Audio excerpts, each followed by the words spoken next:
Hi hello welcome to Savari vlogs. ఈరోజు నేనైతే మీకు ఒక కొత్త రెసిపీ చూపించబోతున్నాను అనమాట. Healthy food.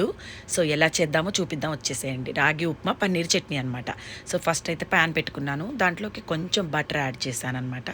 2 ఎల్లిపాయలు వేసాను, మన కారానికి తగినంత పచ్చిమిర్చి కూడా యాడ్ చేశాను. తర్వాత 1.5 పీస్ పన్నీర్ కూడా కట్ చేసి యాడ్ చేశాను అనమాట. ఇప్పుడు సిమ్లో పెట్టి వేయించుకుందాము, పెద్ద మంట వద్దు. తర్వాత దీంట్లోకి పంప్కిన్ సీడ్స్ వేసాను, వాల్నట్స్ వేసానమాట. ఇవి కూడా చాలా హెల్తీ ఫుడ్, హెల్తీగా ఉంటుంది, మనకి రోజంతా ఎనర్జెటిక్గా ఉంటారనమాట. తర్వాత కొంచెం చింతపండు, ఒక 2 రెబ్బలు కరివేపాకు కూడా వేసానమాట. ఇవన్నీ సిమ్లో వేగాలి, సిమ్లో వేయించి పక్కన పెట్టేసుకుందాం. ఈలోపు రెండో రెసిపీ చూద్దామా, రాగి ఉప్మా. ఫస్ట్ మళ్ళీ ప్యాన్ పెట్టేసి బటర్ యాడ్ చేశాను, కొంచెం తాలింపు గింజలు వేసాను అనమాట. దాంట్లోకి కారానికి చిల్లీస్ వేసానమాట, అవైతేనే బాగుంటాయి, కలిసిపోతాయి.